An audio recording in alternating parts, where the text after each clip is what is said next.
Mass Maharaj Raviteja నుంచి మరో different movie వస్తోంది. అయితే ఈసారి కేవలం మాస్ యాక్షన్ మాత్రమే కాదు, తండ్రి కూతుళ్ల మధ్య ఎమోషన్, భక్తి, వరుస చిన్నారుల మరణాలు, మిస్టరీ, యాక్షన్ ఇలా అన్నింటినీ కలిపి దర్శకుడు శివ నిర్వాణ ఎరుముడిని తెరకెక్కించినట్లు ట్రైలర్ చూస్తే అర్థమవుతోంది. అసలు ఈ సినిమాలో చిన్నారులు ఎందుకు వరుసగా చనిపోతున్నారు? రవితేజ కూతురికి ఈ ప్రమాదంతో ఉన్న సంబంధం ఏంటి?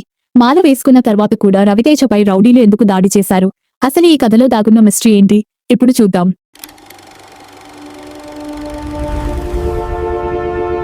నమస్కారం అండి. హలో టాలీవుడ్ కి స్వాగతం.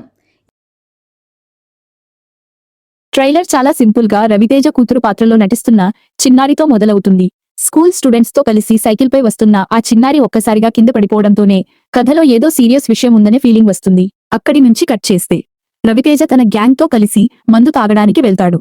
ఇక్కడే అతని క్యారెక్టర్ గురించి ఒక ఇంట్రెస్టింగ్ పాయింట్ బయటకు వస్తుంది.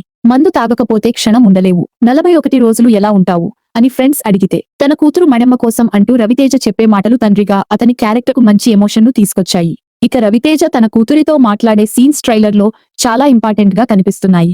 ఊర్లో కాని, ఊరి బయట కాని, స్కూల్లో కాని, స్కూల్ బయట కాని ఏం చూసినా చూసినట్టు చెప్పాలని తన కూతురికి చెప్పడం చూస్తే ఈ చిన్నారి క్యారెక్టర్ కథలో చాలా కీలకంగా ఉండబోతుందని అనిపిస్తోంది. అయితే అసలు ట్విస్ట్ ఇక్కడే మొదలవుతుంది. స్కూల్లో ఓ చిన్నారి ఉరి వేసుకుని చనిపోతుంది. ఆ తర్వాత ఒక్కొక్కటిగా చిన్నారుల మృతదేహాలు బయటపడుతుంటాయి.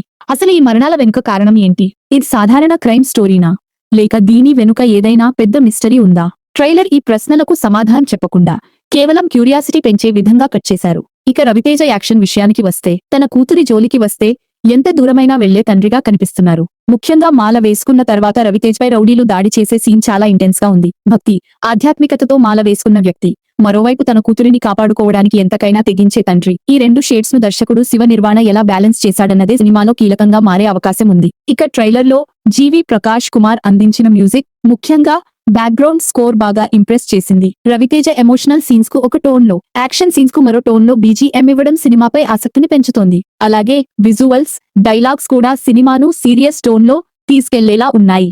మొత్తానికి ఇరుముడి ట్రైలర్ చూస్తే ఇది కేవలం రవితేజ మార్క్ మాస్ సినిమా కాదని అర్థమవుతోంది. ఒక తండ్రి తన కూతురి కోసం ఏం చేశాడు? చిన్నారుల వరుస మరణాల వెనుక అసలు రహస్యం ఏంటి? రవితేజ పాత్రకు ఈ మిస్టరీకి ఉన్న సంబంధం ఏంటి అనే ప్రశ్నలను వదిలేసి ట్రైలర్ ముగిసింది. ఇదే సినిమాపై క్యూరియాసిటీని మరింత పెంచుతోంది. మైత్రి మూవీ మేకర్స్ ప్రతిష్టాత్మకంగా నిర్మిస్తున్న ఈ సినిమాలో ప్రియా భవానీ శంకర్ హీరోయిన్ గా నటిస్తున్నారు. ఆగస్టు 21న ఇరుముడి థియేటర్లలోకి రాబోతుంది. మరి ఈసారి మాస్ మహారాజ్ రవితేజ తండ్రిగా, భక్తుడిగా, యాక్షన్ హీరోగా ప్రేక్షకులను ఏ రేంజ్ లో మెప్పిస్తాడో చూడాలి. మీకు ఇరుముడి ట్రైలర్ ఎలా అనిపించింది? కింద కామెంట్ లో చెప్పండి. వీడియో నచ్చితే లైక్ చేయండి. ఇలాంటి లేటెస్ట్ టాలీవుడ్ అప్డేట్స్ కోసం హలో టాలీవుడ్ ను సబ్స్క్రైబ్ చేయడం మర్చిపోవద్దు.